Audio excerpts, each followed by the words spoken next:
அஸ்மா அவர்களுக்கு இருந்தது மார்க்க வெறி. நம்மள்ட்ட எங்கேயாவது இருக்குமா மார்க்க வெறி? ஆண்களா இருந்தாலும் பெண்களா இருந்தாலும் அந்த மார்க்கத்தை பற்றி உள்ள வெறி. ஒரு செய்தி சரியா தப்பா அப்படின்னு ஆய்வு பண்றதுக்கு ரசூலாட்ட நான் நேரடியா போய் கேட்பேன்.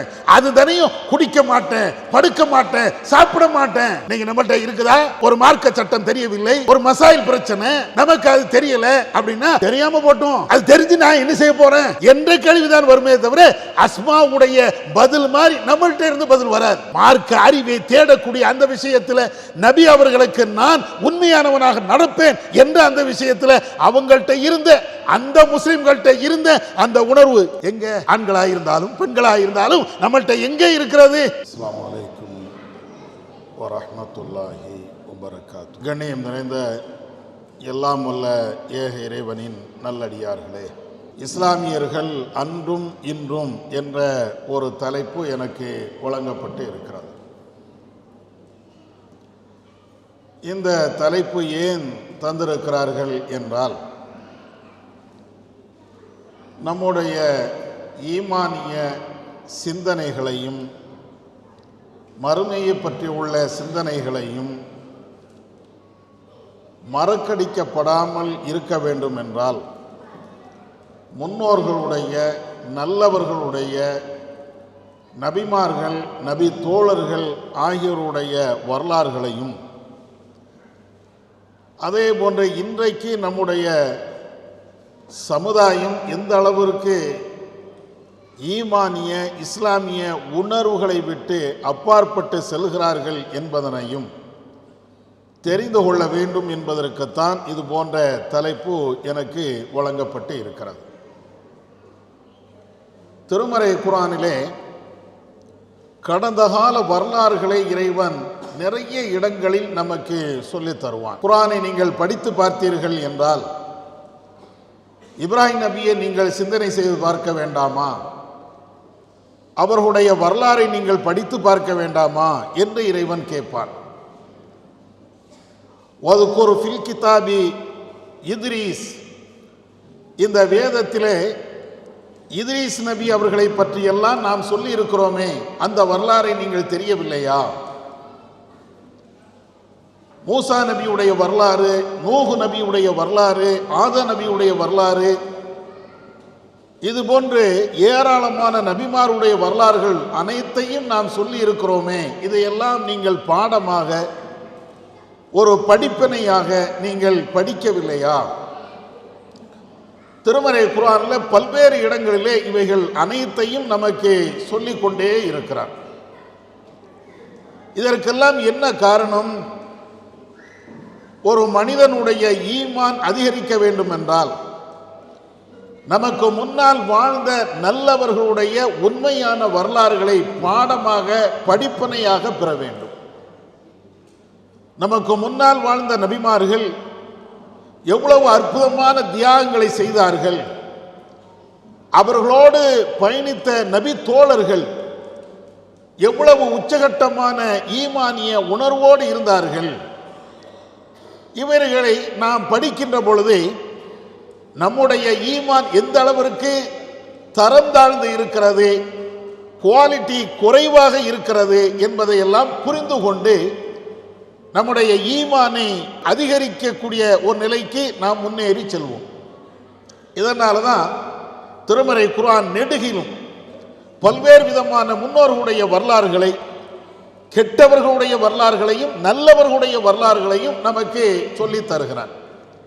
அந்த வரிசையில் தான் இன்றைய இஸ்லாமியருடைய நிலை, அன்றைய இஸ்லாமியருடைய நிலை ரெண்டையும் நீங்கள் கொஞ்சம் ஒப்பிட்டு பார்த்தால் நம்முடைய ஈமானிய சிந்தனைகளையும் மறுமையை பற்றி உள்ள சிந்தனைகளையும் கூடுதலாக நம்முடைய ஈமானிய எண்ண ஓட்டங்களை அதிகமாக ஆக்குவதற்கு ஒரு வாய்ப்பாக அமையும்.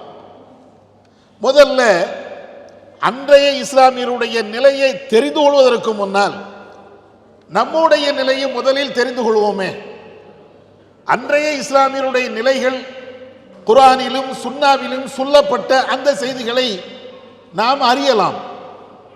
அதைவிட இன்றைக்கு முஸ்லிம்களாக இருக்கக்கூடிய நாம் கண் முன்னால் நடக்கக்கூடிய பல்வேறு நிகழ்வுகளை நீங்கள் பார்த்தீர்கள் என்றால் நமக்கே தெரியும்.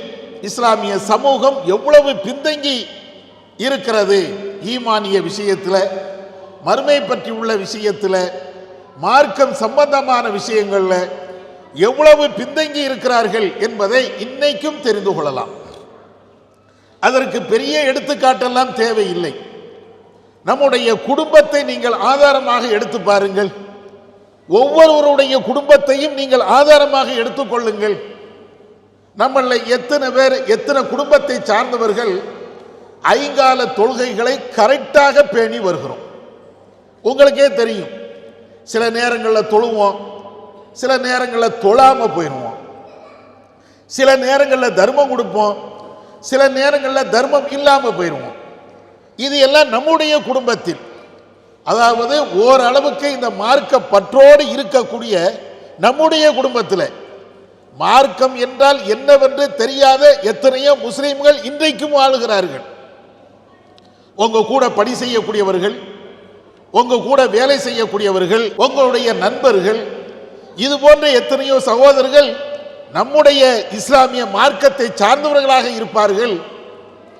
ஆனால் மார்க்கத்தினுடைய எந்த பற்றும் இல்லாமல் இருப்பார்கள். இதெல்லாம் உங்களுக்கு தெரியும். இதெல்லாம் நம்ம பார்க்கிறோம். ஓரளவுக்கு அதையெல்லாம் நீங்கி இப்பொழுது நாம இரவு நேரத்தில் தொழுகிறது, சுன்னத்தான வணக்க வழிபாடுகளில் ஓரளவுக்கு முடிந்த அளவுக்கு நம்முடைய நேரங்களை ஒதுக்கி அதுக்காக வேண்டி பாடுபடுவது, இதெல்லாம் இருக்கிறது.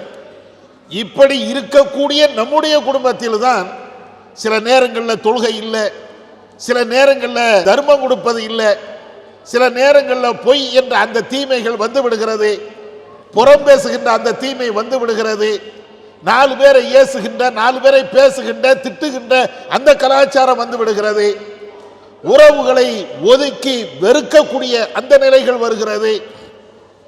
இதெல்லாம் நான் கற்பனையில சொல்லலை. ஓரளவுக்கு இஸ்லாமிய நெறியோடு வாழக்கூடிய நமக்கே இந்த நிலை என்றால், இஸ்லாமிய நெறிக்கு அப்பாற்பட்டு வாழக்கூடியவர்கள்ட்ட எவ்வளவு பெரிய தீமை இருக்கும்? நம்ம நாட்டில், இந்தியாவில் நடக்கக்கூடிய சில நிகழ்வுகளை நீங்க பாருங்க. சமீபத்தில் எத்தனை நிகழ்வுகள் நடக்கிறது என்று நீங்க பாருங்கள். நம்முடைய ஊர்களில் இப்பொழுது செல்போன் கலாச்சாரம் உலகம் முழுவதும் பரவி இருக்கிறது. அதனுடைய ஒரு நிலை சீர்கேட்டினுடைய உச்சிக்கே இந்தியாவில் இருக்கக்கூடிய இஸ்லாமியர்கள் படுமோசமாக செல்கின்ற நிலையெல்லாம் நீங்கள் பார்க்கலாம். அதுல ஒரே ஒரு உதாரணம் என்ன நடக்கிறது? இந்த செல்போன் மூலமாக நல்ல விஷயத்தையும் படிக்கலாம், கெட்ட விஷயத்தையும் படிக்கலாம், அது ஒரு விஷயம். ஆனால் இந்த செல்போன் மூலமாகவே பல்வேறு விதமான தீமைகளை படித்து லவ் போன்ற காதலிக்கக்கூடிய அந்த சூழலில் மாறி பெற்றோர்களை கொலை செய்கின்ற நிலையெல்லாம் நீங்கள் பார்த்திருப்பீர்கள். யார? ஒரு முஸ்லீம் பையன், அவன் காதலிக்கக்கூடிய ஒரு பெண்ணை அவன் திருமணம் பண்ணணும், அதற்கு தடையாக இருக்கக்கூடியவர்கள் பெற்றோர்கள், அந்த பெண்ணை பெற்றெடுத்த பெற்றோர்கள். எனவே இந்த பெண்ணை அடைய வேண்டும் என்பதற்காக வேண்டி அந்த காதலுக்கு தடையாக இருக்கக்கூடிய பெண்ணை பெற்றவர்களை கொலை செய்கிறான். எங்க நடக்குது? எல்லாம் நம்ம ஊர்களில் தான், நம்ம நாடுகளில் தான். என்னப்பா இது, ஒரு முஸ்லீம் இவ்வளவு பெரிய கொடுமையும் செய்வானா, இவ்வளவு பெரிய அக்கிரமத்தையும் செய்வானா? இது எல்லாத்தையும் நீங்க பாருங்க. எங்கோ நடந்த ஒரு தீமை இன்றைக்கு நம்முடைய குடும்பத்தில், நமக்கு நெருக்கமானவர்களுடைய வட்டாரத்தில் இருக்கிறது. இன்னும் சொல்ல வேண்டும் என்றால், போதை பழக்கம் இன்றைக்கு இந்தியாவில், குறிப்பாக இஸ்லாமியர்கள் வாழுகின்ற பகுதிகளில் போதையில் இருந்து தப்பிய இளைஞர்கள் என்று சொன்னால் அற்பமானவர்கள், சொற்பமானவர்கள். பள்ளிக்கூடங்களிலே போதைப் பொருட்கள் சர்வசாதாரணமாக விளையாடுகிறது. கல்லூரிகளிலே போதைப் பொருட்கள் சர்வசாதாரணமாக கிடைக்கிறது. ஒரு நேரத்தில் போதைப் பொருள் வேண்டும் என்றால் ஊரை விட்டு ஒதுக்குப்புறமாக எங்கே சொல்ல வேண்டும். இன்றைக்கு அப்படி இல்லை. பஸ் ஸ்டாண்டுகளில் அல்லது வெகுஜனங்கள் கூடக்கூடிய மால்களில் அல்லது தெருக்களில், தெருக்களுடைய ஓரங்களில் எல்லா இடத்திலையும் கிடைக்கும். நிறைய பேர் குடும்பங்களை ஊரில் விட்டுவிட்டு இங்கே குடும்பத்திற்காக வேண்டி கஷ்டப்படக்கூடிய சகோதரர்கள் இருப்பீங்க. ஆனால் ஒரு கண் அங்கே வைத்து பாருங்கள், நம்முடைய பிள்ளைகள் எப்படி வளர்க்கப்படுகிறார்கள். நீங்க இங்க கஷ்டப்பட்டு பிள்ளைகளுடைய எதிர்காலத்திற்காக வேண்டி நிதிகளை திரட்டி கொண்டு நீங்க இருப்பீங்க, உழைப்பீங்க. ஆனா அங்கே இருக்கக்கூடிய பிள்ளைங்களை நீங்க பார்த்தீர்கள் என்றால் கட்டுப்பாடு மிகுந்த குடும்பத்திலேயே போதைப் பொருள் நடமாடுகிறது. உதாரணத்துக்கு சொல்ல வேண்டும் என்றால், ஒரு மார்க்கத்தில் முன்னணியில் இருக்கக்கூடிய ஒரு குடும்பம், அவர்கள் தொழாத தொழுகை இருக்காது, அவர்கள் வைக்காத நோன்பு இருக்காது, அவர்கள் செய்யாத தாவா பணிகள் இருக்காது. இப்படி எல்லா விதத்திலையும் இஸ்லாம் இஸ்லாம் என்று இருக்கக்கூடிய ஒரு குடும்பம். அந்த குடும்பத்தில் நடக்கக்கூடிய ஒரு நிகழ்வு ஜமாத்துடைய கவனத்துக்கு வருகிறது. என்ன நிகழ்வு? அந்த குடும்பத்தில் வளர்கின்ற ஒரு பையன் திடீர்னு கொஞ்ச நாள் அப்படியே ஒரு மாதிரியா மிதமதப்புல இருக்கிறான், எதை சொன்னாலும் கேட்க மாட்டேங்கிறான். அப்படிங்கிற மாதிரி ஒரு சூழல். இவங்க என்ன நினைக்கிறாங்க, 18 வயசு பையன், 20 வயசு பையன், பெற்றோருடைய பேச்சை கேட்க மாட்டான், நண்பர்களுடைய பேச்சைத்தான் கேட்பான், அப்படித்தான் இருப்பான் அப்படின்னு சொல்லி அப்படியே விட்டு விடுகிறார்கள். சரி ரைட்டு, திருந்திருவான் அப்படிங்கிறாங்க. ஒரு கட்டத்தில் அவன் அப்படியே செல்கிறான். எங்க போறான்னு யாருக்கும் தெரியல. ஓரளவுக்கு கல்லூரியில் சேர்த்து விடுறாங்க. ஏதோ ஒரு டிப்ளமா படிக்கிறான். படித்து முடித்ததற்கு பின்னால அவங்களுக்கு தெரிஞ்ச ஒரு இடத்துல வேலையிலையும் சேர்த்து விடுறாங்க. கொஞ்ச நாளைக்கு வேலைக்கும் போறான். திடீர்னு கடையில் நிற்கக்கூடியமே ஆளை காணா போயிடும், திரும்ப கூட்டு வந்து சேர்ப்பாங்க. இப்படியே போய்கிட்டே இருக்கிறது. ஒரு கட்டத்தில் அவனுக்கு திருமணம் பேச வராங்க. ஏறத்தாழ 23 வயசு 24 வயசு, திருமணம் பேசணும் அப்படின்னு வராங்க. திருமணம் பேசுகின்ற பொழுது கூட அவன்கிட்ட கேட்குறாங்க, இந்த பொண்ணை பேசலாமா, இந்த பெண்ணு நல்லா இருக்கிறாள, உனக்கு இப்படி திருமணம் பண்ணி வைக்கலாமா அப்படின்னு கேட்குறாங்க. அவன் ரெண்டு மனசுல, ஏன்னா டக்குன்னு சில பேர் சொல்ல மாட்டாங்க, கல்யாணம் பண்ணி வையின்னு சொல்ல மாட்டாங்க. ஆனால் ரெண்டு மனசுல பார்த்து செய்யுங்களேன் அப்படிங்கிற மாதிரி சொல்றாங்க. ஒரு கட்டத்தில் இவங்க பொண்ணையும் பார்க்குறாங்க, பொண்ணை பேசுறாங்க, திருமண தேதியை முடிவு பண்றாங்க. இது எல்லாம் ஊர்ல நடக்கிறது. இந்த பையன் வெளியூர்ல இருக்கிறான். ஒரு நேரத்தில் எல்லாம் பேசி முடிச்சு அடுத்த மாதம் திருமணம் என்று இருக்கக்கூடிய அந்த நேரத்தில் பையனை பார்த்தா திடீர்னு ஆளை காணலை. அவன்கிட்ட இருந்த செல்போன் நம்பர் சுவிட்ச் ஆஃப் செய்யப்படுகிறது. எங்க போனா எங்க வந்தா யாருக்கும் தெரியல. அவங்களுடைய உறவுக்காரர்கள்ட்ட கேட்குறாங்க, தெரியல. அவங்களோடு பழகிய நண்பர்கள்ட்ட கேட்குறாங்க, தெரியல. அந்த ஊர்ல பல்வேறு இடங்களில் தேடி பார்க்குறாங்க, கிடைக்கல. ஒரு கட்டத்தில் 5 நாள் 6 நாள் கழிச்சு ஒரு இடத்துல இருக்கிறான் அப்படின்னு சொல்லி கேள்விப்பட்டு அந்த பையனை போய் பார்க்குறாங்க. பார்த்து வீட்டுக்கு கூட்டு வராங்க. கூட்டு வந்த அடுத்த நாள் அவன் என்ன செய்திருக்கிறான் என்றால், நம்ம ஊர்ல கிடைக்கக்கூடிய தற்கொலை செய்யக்கூடிய மருந்தை அவன் வாங்கி குடிச்சிருக்கிறான். அதுக்கு பின்னால ஆஸ்பத்திரிக்கு தூக்கிட்டு ஓடுறாங்க. தூக்கிட்டு ஓடி போனாச்சுன்னா எந்த ஆஸ்பத்திரியும் ஏத்துக்கிட மாட்டாங்க. ஆனா உயிர் இருக்கிறது, பேசுகிறான். ஆனாலும் ஆஸ்பத்திரியில் தற்கொலை கேஸு அப்படின்னு எடுக்கல. ஒரு தனியார் ஆஸ்பத்திரியில் நல்ல அர்த்தம் சொல்லி ஒரு மாதிரியே சேர்த்து அதுக்கு பின்னால அந்த இடத்திலேயே 2 அல்லது 3 நாட்கள்ல வஃபாத்தாகி விடுகிறான். என்ன நிகழ்வு? அதுக்கு பின்னால்தான் அந்த குடும்பத்துக்கு தெரியுது. அவன் மரணத்திற்கு பின்னால் தான் தெரிகிறது இவனுக்கு ஏற்பட்ட வியாதி என்பது மிக கொடூரமான ஒரு வியாதியில மாட்டியிருக்கிறான். அந்த வியாதி அவனுக்கு வந்ததுக்கு உண்டான காரணம் என்ன தெரியுமா? ட்ரக்ஸ், இந்த போதை. அவன் ஸ்கூல் படிக்கக்கூடிய அந்த நேரத்திலேயே அவங்க வீட்டுக்கு தெரியாம கொஞ்சம் கொஞ்சமாக போதையை சாப்பிடுவதற்கு ஆரம்பித்திருக்கிறான். யாருக்குமே தெரியல, நண்பர்களுக்கு கூட பெருசா தெரியல. அப்படியே பழகி பழகி பழகி அதுக்கு ஒரு கட்டத்தில் அடிமையாகி விடுகிறான். அடிமையாகி அடிமையாகி அது இல்லாமல் வாழ முடியாத ஒரு சூழல். ஆனால் வீட்டுக்கு தெரியாம எல்லாத்தையும் நல்ல பிள்ளை மாதிரி அவன் நடந்துகிட்டே இருக்கிறான். கடைசி பார்த்தோம் என்றால் அவனுக்கு திருமண பேச்சு வருகின்ற பொழுது அவனுக்கு இருக்கக்கூடிய ஆண்மை செயல் இழந்து விட்டது. அது அவனுக்கு தெரிகிறது. நம்ம கேவலப்பட்டு போயிருவோமே, ஊருக்கு போனா திருமணம் பண்ணி வச்சிருவாங்க, அதற்கு பின்னால ஆண்மை இல்லை என்பதற்காக வேண்டி தலாக்கு விட்டுருவாங்க, நாம கேவலப்பட்டு நிற்போம் அப்படின்னு சொல்லி தற்கொலை பண்ணிட்டான். எவ்வளவு வேதனைக்குரிய ஒரு விஷயம் இது. எங்கோ நடக்கிறது அல்ல, ஏதோ ஒரு தேசத்தில் நடக்கக்கூடியது அல்ல. இஸ்லாமிய குடும்பத்தில் ரொம்ப பயபக்தியோடு நடக்கக்கூடிய ஒரு குடும்பத்தில் இப்படி நடக்கிறது என்றால் நீங்க மற்ற ஆட்கள்கிட்ட என்ன நடக்கும் என்று கொஞ்சம் கற்பனை பண்ணி பாருங்க. மார்க்க வேண்டாம், இஸ்லாம் வேண்டாம், உலகம் போதும் என்று உலகமே கதியாக இருக்கக்கூடிய நிலைகள்ல எப்படி இருக்குன்னு யோசிச்சு பாருங்க.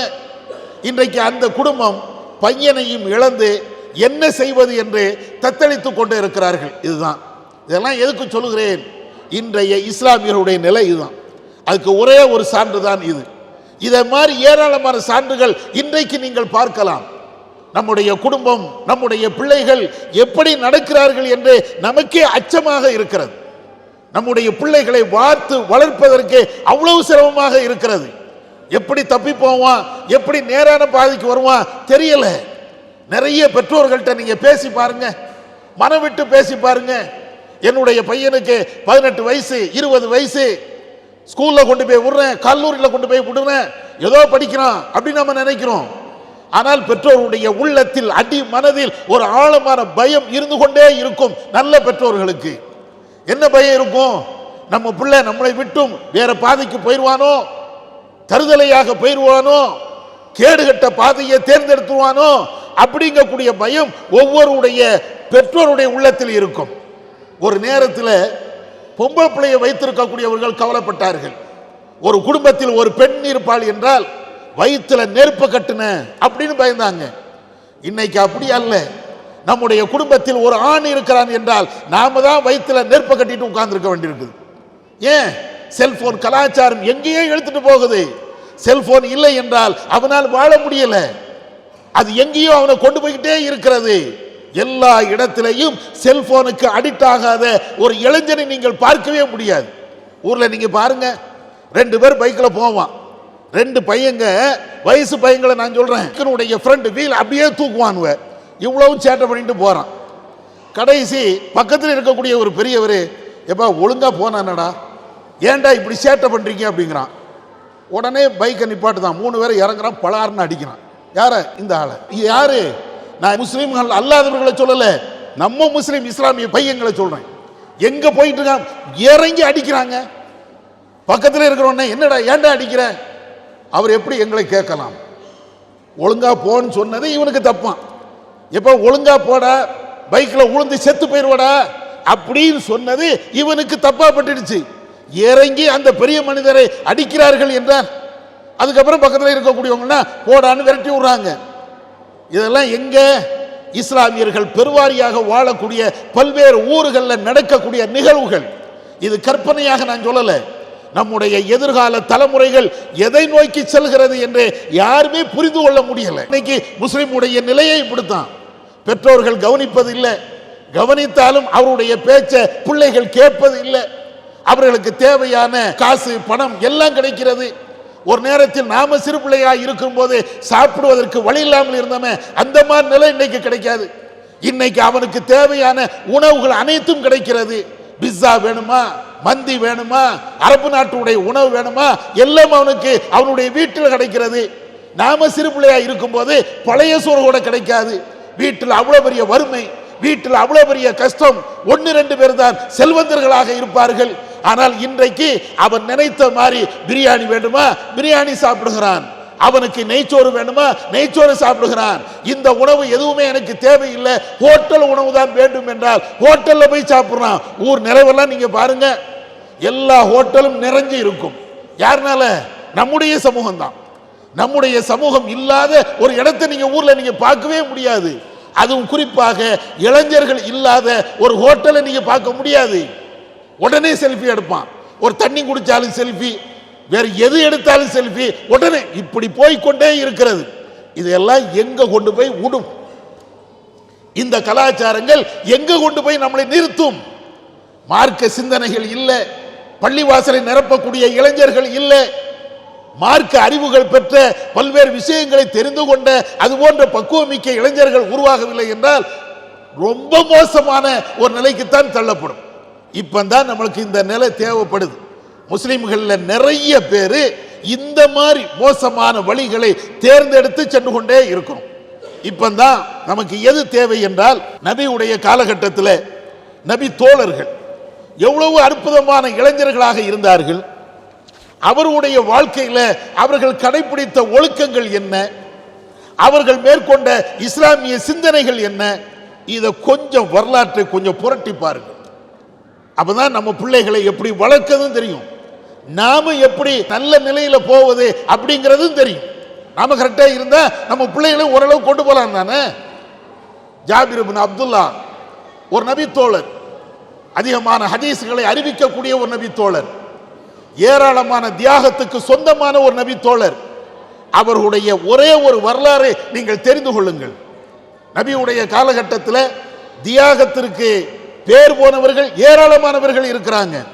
அதுவும் குறிப்பாக ஆரம்ப காலகட்டத்தில் ஏகப்பட்ட தியாகங்களை செய்தவர்கள் பிலால் போன்றவர்கள், அம்மார் போன்றவர்கள், அதே போன்று அபூபக்கர் ரலியல்லாஹு அன்ஹு அவங்களை போன்றவர்கள் எல்லாம் நிறைய தியாகங்கள் செய்திருக்கிறார்கள். அந்த வரிசையில் ஜாபிர் இப்னு அப்துல்லா அவருடைய தகப்பனார் அப்துல்லா இப்னு அம்ர் அப்படின்னு சொல்லக்கூடிய ஒரு நபி தோழர், இஸ்லாத்திற்கு வந்தவர்கள்.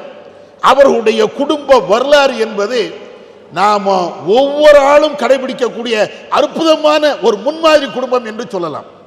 இஸ்லாத்திற்கும் தியாகம் செய்வதற்கும் நம்முடைய பிள்ளைகளை இஸ்லாமிய அடிப்படையில் வளர்ப்பதற்கும் இவருடைய குடும்பம் ஒரு முன்மாதிரி என்று சொல்லலாம். அந்த அளவுக்கு அவருடைய பேர் அப்துல்லா இப்னு அம்ர், தகப்பனாருடைய பேர்.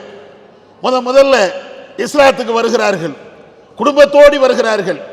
குடும்பத்தோடி வந்த அந்த நேரத்தில் நபிகள் நாயகம் ஸல்லல்லாஹு அலைஹி வஸல்லம் அவர்கள் போர்களை அறிவிக்கிறாங்க. மதீனாவிலே நடக்கக்கூடிய சம்பவம். முதல் போர் பத்ர். அந்த பத்ர் போர்ல அப்துல்லா இப்னு அம்ர் அவங்க கலந்து கொள்கிறார்கள். அடுத்த போர் உஹத். நபிகள் நாயகம் ஸல்லல்லாஹு அலைஹி வஸல்லம் அவர்கள் பேரை கேட்கிறாங்க, யார் யாரெல்லாம் உஹதுக்கு வாரீங்க, உங்களுடைய பேரை கொடுங்க அப்படின்னாங்க. சாப்பாட்டுக்கு இப்போ பேர் எழுதுறமே, இது மாதிரி கிடையாது. நாளைக்கு சஹர் சாப்பாடு ரெடி பண்ணணும், உங்க பேரை கொடுங்க, இந்த பேர் அல்ல, நாளைக்கு உயிரை கொடுக்கணும். ரசூலுல்லாஹ் போருக்கு கேட்கிறாங்கன்னு என்ன அர்த்தம்? உன்னுடைய செல்போனை கேட்கல, 10 திர்ஹத்தை தீனாரை ரியாலை கேட்கல, உன்னுடைய உயிரை கொடுக்கணும், பேரை கொடுங்க. அதுல முதல்ல அப்துல்லா இப்னு அம்ர் என் பேரை எழுதிக்கிடுங்க அப்படிங்கிறார். உஹது என்ற யுத்தம் வருகிறது. நபிகள் நாயகம் ஸல்லல்லாஹு அலைஹி வஸல்லம் அவர்கள் அறிவிப்பு செய்கிறார்கள், நாளை காலையிலே உஹது என்ற இடத்துல யுத்தம் நடக்க போகிறது, பேர் கொடுத்த அனைவரும் என்னுடைய அந்த களத்திற்கு வந்து விட வேண்டும் என்று நபி அவர்கள் உத்தரவு போடுகிறார்கள். உஹது என்பது மதீனாவினுடைய ஒதுக்குப்புறத்தில் இருக்கக்கூடிய இடம், உங்களுக்கு எல்லாம் தெரியும். அந்த இரவு விடிந்தால் போர். அந்த இரவுல அப்துல்லா இப்னு அம்ர் தன்னுடைய குடும்பத்தோடு இருக்கிறார்கள். அவர்களுக்கு ஏறத்தாழ 9 பொம்பளை பிள்ளைங்க, ஒரே ஒரு ஆம்பளை பையன், அவருடைய பேர் தான் ஜாபிர் இப்னு அப்துல்லா. 9 பொம்பளை பிள்ளைங்க, ஒரே ஒரு ஆம்பளை பையன் ஜாபிர் இப்னு அப்துல்லா.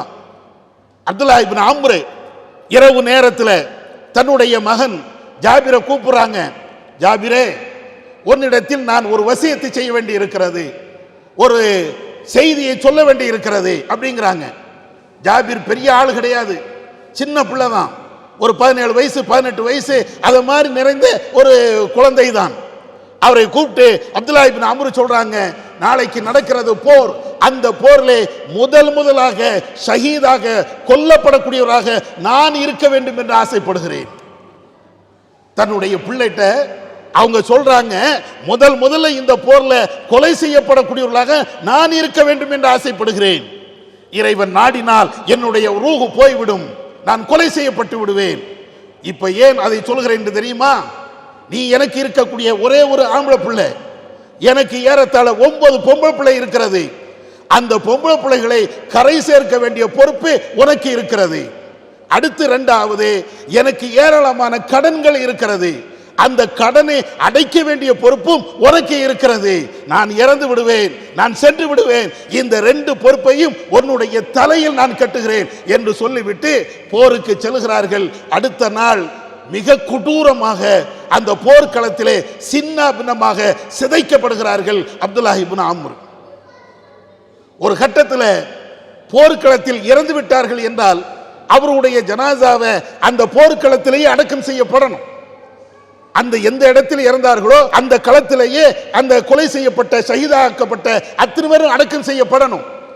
அப்துல்லா இப்னு அம்ருடைய உடலை அவங்களுடைய வீட்டுக்கு கொண்டு வருவதற்கு குடும்பத்தார்கள் கேட்கிறாங்க, அல்லாஹ்வின் தூதரே, என்னுடைய தகப்பனாருடைய உடலை என் வீட்டுக்கு கொண்டு போகணும். நபிகள் நாயகம் ஸல்லல்லாஹு அலைஹி வஸல்லம் அவர்கள் அனுமதி கொடுக்குறாங்க, கொண்டு போங்க அப்படின்ட்டு. அப்துல்லா இப்னு அம்ருடைய உடல், கொலை செய்யப்பட்ட அந்த உடலை, அந்த ஜனாசாவை அப்படியே கொண்டு வந்து ஜாபிருடைய வீட்டில் வைக்கிறாங்க. பெண்கள் அதே போன்று சிறார்கள் எல்லாருமே அந்த வீட்டில் குழும்பி நிற்கிறாங்க. ஜனாசா அப்படியே மூடி வைக்கப்பட்டு இருக்கிறது. நபிகள் நாயகம் ஸல்லல்லாஹு அலைஹி வஸல்லம் அவர்களும் வருவதற்கு தயாராக இருக்கிறாங்க. அப்பொழுது இந்த மகன் ஜாபிர் இப்னு அப்துல்லா கேட்கிறாங்க, கடைசியாக என் தகப்பனாருடைய முகத்தை பார்க்க வேண்டும், அந்த ஜனாசா துணியை நீங்க எடுங்க, கஃன் துணியை கொஞ்சம் எடுங்க, விளக்குங்க, நான் பார்க்கிறேன் அப்படிங்கிறாங்க. ஆனா யாருமே திறக்கல. குடும்பத்தார்கள் அத்தனை பேர்களும் நின்று தடுக்கிறாங்க. அவருடைய முகத்தை நீ பார்க்க முடியாதுப்பா, வேண்டாம், அவ்வளவு கொடூரமாக இருக்கிறது, உன்னால தாங்க முடியாது அப்படிங்கிறாங்க. ஜாபிர் கேட்கிறாங்க, இல்ல, என் தகப்பனாருடைய முகத்தை நான் காண வேண்டும். கடைசியாக நபி அவர்கள் வருகிறார்கள். நபி இடத்துல ஜாபிர் சொல்றாங்க, அல்லாஹ்வின் தூதரே, என்னுடைய தகப்பனாருடைய முகத்தை நான் பார்க்கணும், காட்ட சொல்லுங்க. ரசூலுல்லாஹ் சொல்றாங்க, திறங்கப்பா, அப்துல்லா இப்னு அம்ருடைய அவருடைய தகப்பனாருடைய அந்த முகத்தை திறங்க அப்படின்னு சொன்ன உடனே திறக்கிறாங்க. இவங்களால பார்க்க முடியல. அப்துல்லா இப்னு அம்ருடைய முகம் அப்படியே சிதைக்கப்பட்டு இருக்கிறது.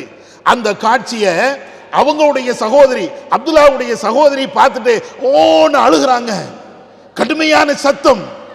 ஏன்னா அந்த ஜனாசாவை பார்க்க முடியல, அவ்வளவு கொடூரமாக அவர்கள் கொலை செய்யப்பட்டு இருக்கிறார்கள்.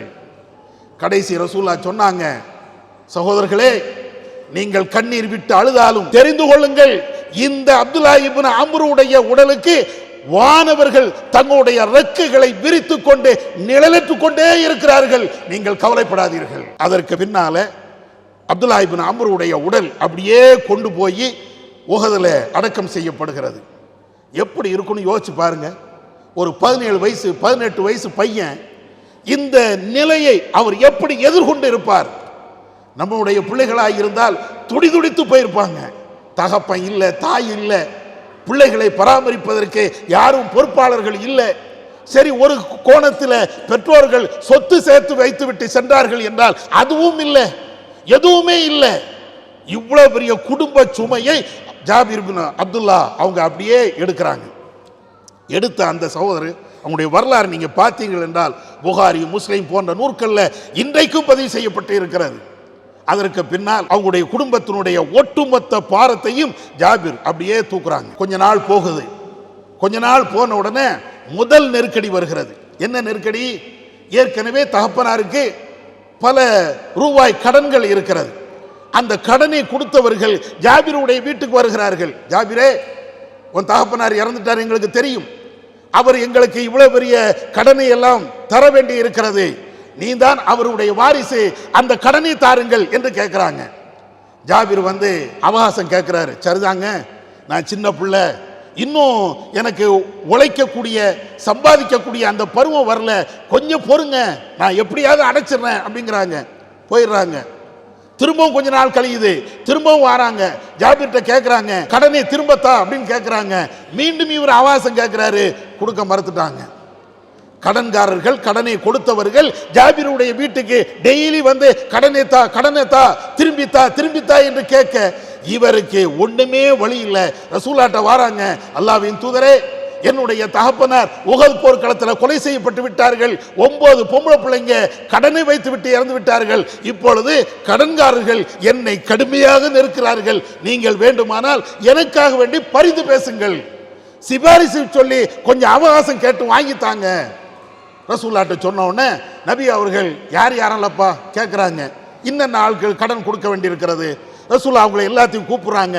நபி அவர்கள் சொல்லுகிறார்கள், எப்பா அவன் ரொம்ப சின்ன பிள்ளை, எப்படியாவது தந்துருவார், நீங்க ஒன்றும் பிரச்சனை இல்லை, அவர் எப்படியாவது கடனை அடைத்து விடுவார், நீங்க கொஞ்சம் அவகாசம் கொடுங்க. உடனே கடன் கொடுத்தவர்கள் சொல்றாங்க, முகமதே, இந்த வேலையெல்லாம் வச்சிடக்கூடாது, உடனே தரணும், அவருடைய தகப்பனார் வாங்கிய கடன் ஏராளமாக இருக்கிறது, உடனே திரும்ப தரணும். நபி அவர்களுடைய பேச்சும் அங்கே எடுபடல. ஒரு கட்டத்தில் நபி அவர்கள் ஜாபிர்கிட்ட சொல்லிடுறாங்க, ஜாபிரே, நானும் பேசி பார்த்தேன், என்ன செய்யறது, கடன் கொடுத்தவர்கள் அவகாசம் தர மறுக்கிறார்கள், என்னால் ஒன்றும் செய்ய முடியாது என்று நபி அவர்களும் அப்படியே விலகி விடுகிறார்கள்.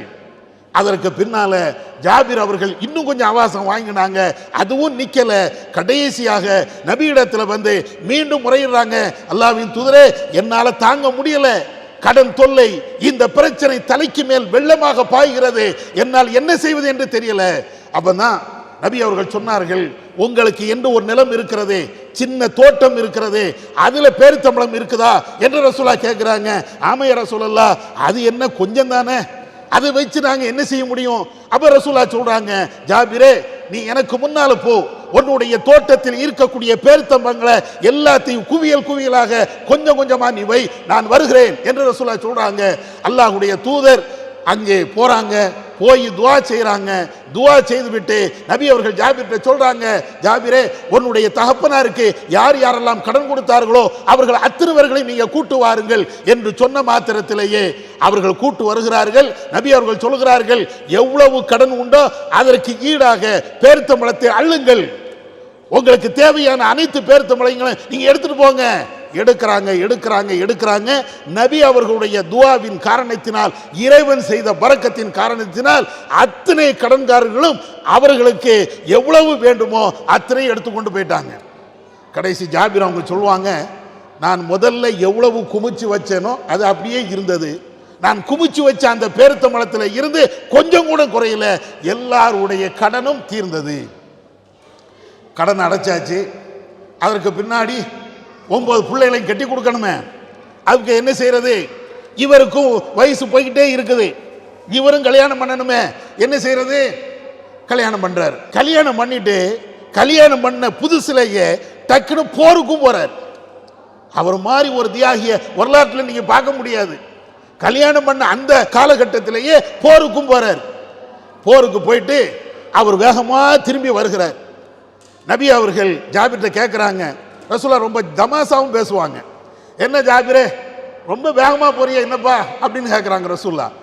ஏன்னா ரசூலா கொஞ்சம் பின்னால அப்படி பைய பைய வராங்க, ஜாபிர் வந்து வேகமா போறாரு. ஜாபிரை கூப்பிட்டு, என்னப்பா அவ்வளோ ஸ்பீடு என்ன? ஜாபிர் சொல்றாரு, அல்லாஹ்வின் தூதரே நான் கல்யாணம் பண்ணிட்டேன். ஓ கல்யாணம் பண்ணிட்டியாப்பா? யாரப்பா பண்ண கல்யாணம்? அந்த ரசூலா கேட்கக்கூடிய அந்த கேள்வி ஒரு குடும்ப உறுப்பினர் மாதிரியே கேட்பாங்க. அண்ணன்ட்ட தம்பிட்ட அக்காட்ட தங்கச்சிட்ட பேசுற மாதிரி. அதாங்க அல்லாஹ்வுடைய தூதர். ஏதோ ஒரு தலைவன் என்று தலக்கணம் பிடித்து ரசூலா நடக்க மாட்டாங்க. அந்த குடும்பத்தில் உள்ள ஒருவனை மாதிரியே ஜாபிர்கிட்ட கேட்கறாங்க, ஜாபிரே கல்யாணம் பண்ணிட்டேன்? ஆமா யா ரசூலல்லாஹ் கல்யாணம் பண்ணிட்டேன். அப்படியா? அதுதான் வேகமா போறியா? ஆமா யா ரசூலல்லாஹ். சரி யாரப்பா கல்யாணம் பண்ண? ரசூலா இப்படி கேட்ட உடனே அவர் சொல்றாரு, அல்லாஹ்வின் தூதரே ஒரு விதவை பெண்ணை கல்யாணம் பண்ண. உடனே ரசூலா கேட்கறாங்க, ஏப்பா நீனே சின்ன பையன் தானே, எதுக்கு விதவை பெண்ணை ஏன் கல்யாணம் பண்ணணும்? நீ ஒரு கன்னி பெண்ணை கல்யாணம் பண்ண கூடாதா? துலாய் புகாவு துலாய் புக்க, நீனும் அந்த பெண்ணும் கொஞ்சம் விளையாடலாமே, அந்த பெண்ணும் உன்னோட சிரித்து விளையாடுவாள, ஏன் இந்த ஆசையெல்லாம் விட்டுட்டு எதுக்கு விதவையான வயது முதிர்ந்த ஒரு பெண்ணை நீ ஏன் கல்யாணம் கட்டணும்? அப்பதான் ஜாபிர் அமைதியாக சொல்றாங்க, அல்லாஹ்வின் தூதரே உங்களுக்கு தெரியுமில்ல, என்னுடைய தகப்பனார் 9 பொம்பளை பிள்ளைகளை விட்டுட்டு போயிட்டாங்க, எல்லாம் சின்ன சின்ன பிள்ளைங்க, அவங்கள வளர்க்கணுமே, அவங்களுக்கு தலை சீவி விடணுமே, அவங்கள சிங்காரிக்கணுமே, அவங்களுக்கு ஆடை அணிவித்து விடணுமே. நானும் ஒரு கன்னி பெண்ணை கட்டி விட்டேன் என்றால் இது போன்ற ஒரு பக்குவம் அந்த பெண்ணுக்கு இருக்காத. எவ்வளவு வேதனையில் அவர் சொல்வார் நீங்க பாருங்க. ரசூலாட்ட அவர் சொல்றார், நான் விதவை பெண்ணை நான் கல்யாணம் பண்ணுவதற்கு என்னுடைய சகோதரிகள், என் கூட பிறந்த சகோதரிகள் அவங்க தான் காரணம். அவங்க மாத்திரம் பெரிய பிள்ளைகளாக இருப்பார்கள் என்றால் எனக்கு அந்த கவலையே இருக்காது, நான் ஒரு கன்னி பெண்ணை நான் கல்யாணம் பண்ணியிருப்பேன். அப்படியா? ரசூலா இதெல்லாம் கேட்டுட்டு அப்பதான் சொல்றாங்க, பாரக்கல்லாஹு லக்க ஓ பாரக்க அலைக், ஜாபிரே அல்லாஹ் உனக்கு அகத்திலும் புறத்திலும் அருள் செய்வானாக அப்படின்னு சொல்லி அவங்களுக்கு வாழ்த்து தெரிவிக்கிறாங்க. இப்படியே அவங்களுடைய வாழ்க்கை போகிறது. ஒரு கட்டத்தில் ஜாபிருடைய சொத்து என்ன தெரியுமா? ஒரே ஒரு ஒட்டகம். ஜாபிர்கிட்ட இருந்த சொத்து ஒரே ஒரு ஒட்டகம். அந்த ஒட்டகமும் எப்படிப்பட்ட ஒட்டகம் தெரியுமா? கொஞ்சம் தூரம் போனோம்னா படுத்துரும், அவ்வளவு பலவீனமான ஒரு ஒட்டகம். நபி அவர்களும் ஜாபிரும் போருக்கு போறாங்க. போருக்கு போயிட்டு வரும்போது ரசூல்லா கொஞ்சம் வேகமா போயிட்டாங்க, திரும்பி வரும்போது ரசூல்லா கொஞ்சம் வேகமா போறாங்க. ஜாபிர் வந்து பின்னாலே வராங்க. அப்புறம் ஜாபிர்கிட்ட ரசூல்லா கேட்குறாங்க, என்னப்பா பிரச்சனை? இல்லை யார சொல்ல, என்னுடைய ஒட்டகம் ஒழுங்காக ஓடாது, அது கொஞ்சம் சண்டித்தனம் பண்ணுது, கொஞ்சம் வயசான இது அப்படித்தான், அதனால நான் பைய பைய வாரேன். உடனே ரசூல்லா அங்கே ஒரு துவா செய்கிறாங்க. அந்த ஒட்டகம் நல்ல திடகாத்திரமா ஆகி ஏற்கனவே இருந்ததை விட வேகமாக ஓடக்கூடிய அளவுக்கு ஆயிடுச்சு.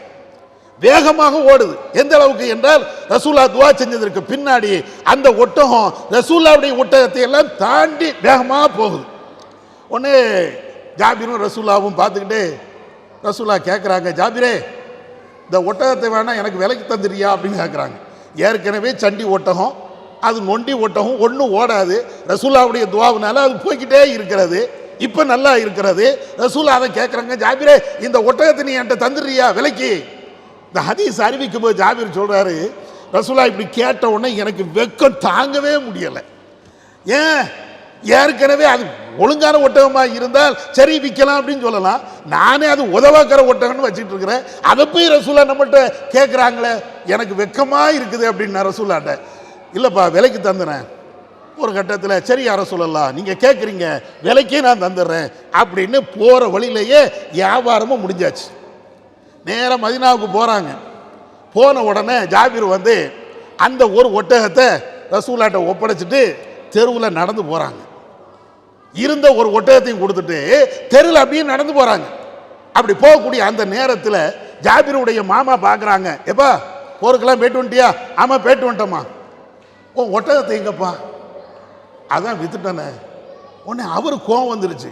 இருக்கிறதே ஒரு ஒட்டகம், அதை வச்சுக்கிட்டு தான் நீ உன்னுடைய வாழ்வாதாரத்தை கழிச்சுக்கிட்டு இருக்கிற, அந்த ஒன்றையும் வித்துட்டியா? எல்லாம் முடிஞ்சு வச்சு. இவருக்கு என்ன சொல்ல தெரியல, பெருசா பதில்னா பேச தெரியல. ரசூலா கேட்டாங்க, கொடுத்துட்டேன், அவ்வளவுதான். எப்ப ஒரு ஒட்டகம் இருந்துச்சு, அதையும் வித்துட்டு வந்துட்டியப்பா? குடும்பத்தில் கேட்குறாங்க. ஒன்றுமே பதில் சொல்லலை, அப்படியே போயிட்டாரு. ரசூலா அடுத்த நாள் ஜாபிரை கூப்பிட விடுறாங்க. ஜாபிரை வர சொல்லுங்கப்பா அப்படின்ட்டு. நபி அவர்கள் பஸ்ஸு நபிவில் இருக்கிறாங்க. ஜாபிர் வராங்க. ஜாபிரே நேற்று ஒன்றை ஒட்டகம் வாங்கினோம்ல, ஆமாம் அது காசு தரணும்ல. ஆமாம் யார சொல்லலாம், காசை வாங்கிக்க. உடனே பிலாலை கூப்பிட்றாங்க ரசூலா, பிலாலே ஜாபிருக்கு அந்த ஒட்டகத்துக்கு தேவையான காசை கொடுங்க அப்படிங்கிறாங்க. பிலால் போகிறாங்க. ஜாபிருக்கு தேவையான அந்த காசை கையில் கொடுத்துட்டாங்க. எல்லாம் அந்த வியாபாரம் முடிந்து விட்டது. அப்போ தான் ரசூல்லா ஜாபிரை கூப்பிட்றாங்க. அன்னைக்குத்தான் அல்லாஹுடைய தூதர் என்றால் தூதர் என்று நிரூபிக்கிறாங்க. ஜாபிரை கூப்பிட்டு, ஜாபிரே இந்த காசும் உனக்குள்ளது, இந்த ஒட்டகம் உனக்குள்ளது, உன்கிட்ட இருக்கிறது ஒரு ஒட்டகம், இதையும் சேர்த்து நீ கூட்டு போயிரு. எப்படி இருக்கும்? ஜாபிருக்கு அவ்வளவு மகிழ்ச்சி. ஆனால் வறுமை வறுமை அவங்க வீட்டில் இருந்த மாதிரி ஒரு வறுமை கிடையாது. அதுக்கு என்ன ஆதாரம் தெரியுமா? நபி அவர்கள் ஜாபிர்கிட்ட கேட்குறாங்க ஒரு கட்டத்தில், ஜாபிரே அன்மாத்து இருக்குதா அப்படின்னு கேட்குறாங்க. அன்மாத்துனா என்னன்னு விளங்குதா? ரசூலா கேட்குறாங்க, உங்க வீட்டில் அன்மாத்து இருக்குதா? அன்மாத்து என்றால் ஒட்டகத்தை மேலே ஏறி உட்காருவதற்காண்டு ஒரு விரிப்பு விரிப்பாங்க, அதுக்கு பேர் அன்மாத். அந்த விரிப்பு உங்க வீட்டில் இருக்குதா அப்படின்னு கேட்குறாங்க. பைக்கில் காரில் போகும்போது சீட்டுக்கு மேலே ஏதாவது ஒரு துண்டை போட்டு வைப்போமா இல்லையா? இதே மாதிரி ஒரு துண்டு இருக்குதாப்பா? ஜாபிர் சொல்கிறாங்க, அல்லாஹ்வின் தூதரே எங்கள் வீட்டில் ஏது அன்மாத்து, எங்கள் வீட்டில் ஏது துண்டு? உலகத்தில் இப்படிப்பட்ட ஒரு வறுமையான ஒரு குடும்பத்தை நீங்கள் பார்க்கவே முடியாது. ஜாபிருடைய குடும்பம் அவ்வளோ வறுமை, ஒட்டகத்துக்கு மேலே போர்த்தக்கூடிய அந்த துண்டு கூட கிடையாது. அப்ப ரசூலா ஒரு முன்னறிவிப்பு செய்யறாங்க. என்ன முன்னறிவிப்பு? ஜாபிரே இன்றைக்கு உன் வீட்டில் அன்மாத்து இல்லாமல் இருக்கலாம், துண்டு கூட இல்லாமல் இருக்கலாம், இன்ஷா அல்லாஹ் உன் வீட்டுக்கு அது வரும். வந்துச்சு. ஒரு கட்டத்தில் பின்காலத்தில் ஜாபிர் வந்து சொல்லுவாங்க, தன்னுடைய மனைவியிடத்தில் கேட்பாங்க, ஏமா அந்த அன்மாத்து இருந்தா எடுத்துட்டு வா அப்படின்னு கேட்பாங்க. உடனே அவங்களுடைய மனைவி சொல்லுவாங்க, யாவும் இருக்கா? ரசூலா அன்னைக்கு சொன்னாங்களே, நம்ம வீட்டில் துண்டு கூட இல்லாத நேரத்தில் உங்களுடைய குடும்பத்தில் அந்த ஒட்டகத்துக்கு விரிக்கக்கூடிய துண்டு கிடைக்கும் என்று சொன்னாங்களே, அது இப்ப இருக்குப்பா.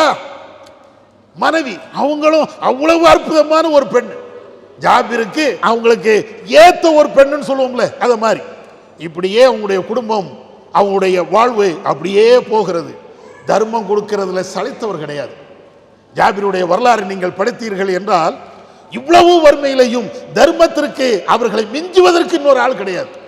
உங்களுக்கெல்லாம் தெரியும், ஹந்தக் யுத்தம், பன்னாட்டு படை என்று சொல்வார்கள், அஹ்ஸாப் என்ற யுத்தம் சொல்வார்கள். அந்த யுத்தத்தில் அது மதீனாவை ஒட்டி தான் நடக்கிறது. எல்லா நபித்தோழர்களும் அதிலே பங்கு பெறுகிறார்கள். மிகப்பெரிய அகலை தோண்டுகிறார்கள். அகலே தோண்டுகின்ற பொழுது நபி அவர்களும் சேர்ந்து தோண்டுகிறார்கள். நபி அவர்களுடைய வயிறு அப்படியே ஒட்டி போய் இருக்கிறது.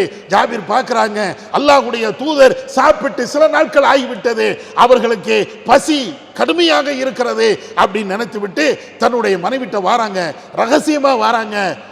மனைவியே, அல்லாஹ்வுடைய தூதருடைய வயிறை நான் பார்த்தேன், ஒட்டி கொண்டு இருக்கிறது, பல நாட்கள் அவங்க சாப்பிடல, நம்ம வீட்டில் ஏதாவது இருக்குதா? மனைவி சொல்றாங்க, இருக்குது, கொஞ்சம் மாவு இருக்கிறது, ஒரு சின்ன ஆட்டுக்குட்டி இருக்கிறது. உடனே அவங்க சொல்றாங்க, மாவை கொலை, அந்த ஆட்டுக்குட்டி யாரு, ஒரு விருந்து ரசூலாவுக்கு மட்டும் நம்ம கொடுத்துருவோம். உடனே நேர வாராங்க, ஜாபிர் ரசூலாட்ட வாராங்க, அல்லாஹ்வின் தூதரே, காதுல போய் சொல்றாங்க, அல்லாஹ்வின் தூதரே, நீங்க மட்டும் எங்க வீட்டுக்கு வாங்க இப்படின்னு சொன்ன உடனே ரசூலா என்ன சொன்ன, இல்லை நீங்க மட்டும் வாங்க, வீட்டில் கொஞ்சம் சாப்பாடு இருக்கிறது. ரசூலா சொல்றாங்க, ஜாபிரே, உன் வீட்டில் அடுப்பில் இருக்கக்கூடிய அந்த இறைச்சி பாத்திரத்தை கீழே இறக்க வேண்டாம், ரொட்டிக்கு மாவு பிசைஞ்சு வைத்திருக்கிறாயே அந்த மாவும் அப்படியே இருக்கட்டும், எதுவும் செய்ய வேண்டாம், நான் வர்ற வரையும் அப்படின்னு சொல்லிட்டு கூடி இருக்கக்கூடிய சஹாபாக்கள், தோழர்களே வாங்க வாங்க வாங்க, ஜாபிர் விருது கூப்பிடுறாரு அப்படிங்கிறாங்க. இவருக்கு அப்படியே வயிற்றுல புளிய கரைக்குது. ஐயோ, நம்ம ரசூலாவுக்கு தானே சொன்னோம், அல்லாஹ்வுடைய தூதருக்கு மட்டும் சொன்னோம், ரசூல்லா எல்லாத்தையும் கூப்பிடுறாங்களே, என்ன செய்யறது? அடிச்சு பிறண்டு நேர மனைவிட்டு ஓடுறாரு. மனைவிட்ட போய் சொல்றாரு, எனக்கு என்னன்னே தெரியலம்மா, நான் ரசூலாட்ட மட்டும்தான் சொன்னேன், ரசூல்லா அங்கே இருக்கக்கூடிய எல்லா தோழரையும் கூப்பிட்டாங்க. அப்பதான் அவங்க மனைவி, நீங்க ரசூலாட்ட மட்டும் தானே சொன்னீங்க? ஆமா. ரசூலா தானே எல்லாத்தையும் கூப்பிட சொன்னாங்க? ஆமா. அவங்க தானே கூப்பிட்டாங்க, நீங்க ஏன் கவலைப்படுறீங்க? நம்ம வீடா இருந்ததுன்னு வைங்களேன், அவ்வளோதான், ஊடே ரெண்டாயிரும். ஒரு 2 பேர் விருந்துக்கு வராங்க, சமையல் பண்ணி வைங்க அப்படின்னு நம்ம மனைவிட்ட சொல்லிட்டோம். 2 பேருக்கு பதிலா 4 பேரோ 10 பேரோ வந்துட்டாங்கன்னு வைங்களேன், கணக்கு தெரியாதா உங்களுக்கு? முதல்ல சொல்ல வேண்டியதானே, அது என்ன 2 பேரும் சொல்லிட்டு 40 பேரை கூட்டு வந்தீங்க, வீட்டில் என்ன இருக்குது, யாரு சமையல் பண்ணுவா, எல்லாம் கேட்டுருவோம். இங்க சொல்லக்கூடிய பதில நீங்க பாருங்க, எகத்தாளம் கிடையாது, கேலி கிடையாது, கிண்டல் கிடையாது, கோபம் கிடையாது, கணவன் மேல ஆத்திரம் கிடையாது. அல்லாஹ்வுடைய தூதர் சொல்லிட்டாங்களே, நீங்க எதுக்கு கவலைப்படுறீங்க? விட்டுருங்க. ரசூலா வாராங்க, வந்த உடனே ரசூலா அந்த சட்டியை பார்க்குறாங்க, எது அந்த இறைச்சி சட்டி அப்படியே இருக்கட்டும், இப்போ சால்னா கோருங்க, ரொட்டியை கொண்டு வாங்கங்கிறாங்க. அங்கே வந்து அனைத்து சகோதரர்களும் சாப்பிட்றாங்க. ஜாபிர் வந்து இவ்வளோ பேருக்கும் விருது கொடுக்குறாங்க. ஒரு கட்டத்தில் ஜாபிர் அல்லாஹ் தஆலா அன்ஹு அவங்க வந்து கடைசி நேரம், அதாவது நபிகள் நாயகம் ஸல்லல்லாஹு அலைஹி வஸல்லம் அவங்கள்ட்ட வராங்க. அப்போ வந்த உடனே ரசூலா ஜாபிருடைய நிலையை பார்த்துட்டு, அவருடைய வறுமையை பார்த்துட்டு ரசூலா சொல்றாங்க, ஜாபிரே கவலைப்படாதீங்க, பஹ்ரைனில் இருந்து ஒரு செல்வம் வருகிறது, அந்த செல்வம் வந்த உடனே உனக்கு நான் இப்படி தருவேன், இப்படி தருவேன். ரசூலா சொல்றாங்க, அப்படி ஹதீஸ்ல அப்படியே வரும், உனக்கு இப்படி தருவேன், இப்படி தருவேன், அப்படி தருவேன் அப்படிம்பாங்க. உடனே இவருக்கு நம்முடைய வறுமை எல்லாம் தீர்ந்துருச்சுப்பா, மகிழ்ச்சினா அவ்வளோ மகிழ்ச்சி. ஏன்னா ரசூலாவில் சொல்றாங்க, பஹ்ரைனில் இருந்து அந்த பணம் வந்து விட்டது என்றால், அரசாங்கத்துக்கு அந்த செல்வம் வந்து விட்டது என்றால் எல்லாத்தையும் தந்துருவேன் அப்படிங்கிறாங்க. இவருக்கு சந்தோஷம், வீட்டுக்கு போயிட்டாங்க. ஆனால் பஹ்ரைனில் இருந்து செல்வம் வருவதற்கு முன்னாலேயே நபி அவர்கள் வஃபாத் ஆயிட்டாங்க. செல்வம் வரல, அங்க இருந்து ஹசானா எதுவுமே வரல, அதற்கு இடையில அவங்க வஃபாத்தும் ஆயிட்டாங்க. ஜாபிர் அப்படியே முகம் தூங்கி போயிடுது. ரசூலா ஒரு வாக்குறுதி கொடுத்தாங்களே, அந்த செல்வம் கிடைத்தால் நம்முடைய வறுமையெல்லாம் தீர்ந்துருமே அப்படின்னு கற்பனையில இருக்கும் போது அவங்க இறந்துட்டாங்கன்னா எப்படி இருக்கும்? இருந்தாலும் காலங்கள் அப்படியே போய்கிட்டே இருக்கிறது. அடுத்ததாக அபூபக்கர் ரலியல்லாஹு அன்ஹு அவங்க ஹலீஃபாவா வராங்க. ஹலீஃபா வந்ததற்கு பின்னால் தான் அந்த பஹ்ரைனில் இருந்து காசு பணமும் எல்லாமே வருகிறது, மிகப்பெரிய செல்வம் வருகிறது. உடனே அபூபக்கர் ரலியல்லாஹு அன்ஹு மக்களுக்கு ஒரு அறிவிப்பு செய்கிறாங்க, அல்லாஹ்வுடைய தூதர் உங்களுக்கு யாருக்காவது கடன் தர வேண்டி இருக்கும் என்றால் வந்து அரசாங்கத்திடம் சொல்லி வாங்கிக்கிடுங்கள். அல்லாஹ்வுடைய தூதர் உங்களுக்கு யாருக்காவது வாக்குறுதி தந்திருந்தால் அந்த வாக்குறுதியை சொல்லி இங்க இருக்கக்கூடிய பொருளாதாரத்தை வாங்கி செல்லுங்கள் என்று அபூபக்கர் அவர்கள் அறிவிப்பு செய்கிறார்கள். இந்த அறிவிப்பை கேட்ட மாத்திரத்திலேயே ஜாபிருக்கு பெரிய மகிழ்ச்சி, ஏதோ வந்துரும் அப்படின்னு நினைச்சிட்டு நேர அபூபக்கர்ட்ட வராங்க. அல்லாஹ்வின் தூதர் எனக்கு இப்படி எல்லாம் சொன்னாங்க, பஹ்ரைனில் இருந்து காசு வந்தால் இப்படி தருவேன் அப்படி தருவேன்னாங்க, இப்பொழுது வந்து விட்டது, எல்லாத்தையும் தாங்கங்கிறார். உடனே அபூபக்கர் அவர்கள் ஏதோ கொஞ்சம் கொடுக்குறாங்க. அப்ப ஜாபிருக்கு அது காணாது, அவங்களுக்கு ரசூலா சொன்ன அளவுக்கு கிடைக்கல.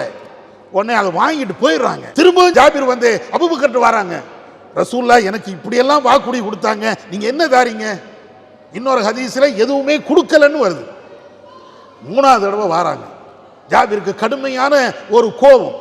அபூபக்கர்ட்ட கேட்கிறாங்க, அபூபக்கர் அவர்களே, ரசூல்லா இருந்தாலும் எனக்கு இப்படி எல்லாம் தருவேன் என்று சொல்லுகின்ற அந்த நேரத்தில் நீங்க ஏதோ சும்மா இப்படி கொஞ்சம் கிள்ளி தர்ற மாதிரி தந்திருக்கிறீங்களே, நீங்க பெரிய கஞ்சத்தனம் பண்ணுகிறீர்கள். அபூபக்கர்ட்ட ஜாபிர் வந்து அவங்களுடைய ஆவேசத்தை அப்படியே கொட்டுதாங்க. அபூபக்கர் அவர்கள் ஜாபிருடைய நிலையை பார்த்துட்டு, அவங்க கேட்ட வார்த்தையை பார்த்துட்டு, ஜாபிரே, நானா உன் விஷயத்துல கஞ்சத்தனம் பண்ண போறேன்? நானா உன் விஷயத்துல கஞ்சத்தனம் பண்ண போறேன்? இல்லப்பா, இதோ இருக்கிறது, உனக்கு தேவை எவ்வளவோ எல்லாத்தையும் எடுத்துக்க. அதுக்கு பின்னால எடுத்துக்கிட்டு போறாங்க. இந்த வரலாறுல நீங்க படிக்கின்ற பொழுது இன்னொரு முக்கியமான செய்தி என்ன தெரியுமா? இவ்வளவு வறுமை, இவ்வளவு குடும்ப பாரம், இவ்வளவு இருந்தும் அவர்கள் எத்தனை போர்ல கலந்து கொண்டாங்க தெரியுமா? 19 போர்களில் கலந்து கொண்டிருக்கிறார். இவ்வளவு பெரிய வறுமையிலையும் இவ்வளவு பெரிய கஷ்டத்திலையும் அவர்கள் ஏறத்தாழ 19 போர்க்களத்தில் கலந்திருக்கிறார். அதை சொல்லிட்டு அவர் ஜாபிர் சொல்றாரு, நான் இன்னும் 2 போர்ல கலந்திருப்பேன், 2 போர்ல நான் கலந்து கொள்ளாம இருந்தேன். ஒன்று பத்ரு, இன்னொன்று உஹது. இந்த 2ம் ஏன் கலந்து கொள்ளவில்லை என்றால், என்னுடைய தகப்பனார் நீ போருக்கு வர வேண்டாம் என்று என்னை தடுத்து விட்டார்கள். இல்லைன்னா அதிலே நான் போய் கலந்திருப்பேன். இந்த முன்னோர்கள் நபியுடைய காலத்தில் வாழ்ந்த இந்த முஸ்லிம், இந்த நபி தோழர், இவங்களுடைய வரலாறையும் பாருங்க. நான் என்னுடைய முதல்ல சொன்ன நம்முடைய வரலாறையும் நீங்க பாருங்க. ஏணி வச்சாலும் எட்டுமா? மலைக்கும் மடுவுக்கும் உள்ள வேறுபாடு. அன்றைய முஸ்லிம்களுடைய நிலை, இன்றைக்கு இருக்கக்கூடிய நம்முடைய நிலை, ரெண்டையும் நீங்க ஒப்பிட்டு பாருங்க. இன்னும் சொல்ல போனால் இது ஜாபிருடைய வரலாறு. பெண்கள் இருக்கிறீங்க, அஸ்மா பின்த் உமைஸ் கேள்விப்பட்டிருக்கிறீர்களா? நம்முடைய பிள்ளைகளுக்கு அஸ்மா என்று பேர் வைப்போம். ஆனால் அந்த தாய் எவ்வளவு அற்புதமான தியாகத்தை செய்தவர்கள். மக்காவாசி, மக்காவில் ஆரம்ப காலகட்டத்தில் இஸ்லாமியர்களாக ஏற்றுக்கொண்டவர்கள் ஆண்கள் என்றால் அவ்வளவு கொடூரமாக துன்புறுத்தப்பட்டாங்க. அப்படி பெண்கள் இருந்தால் அவங்களுடைய நிலை எப்படி?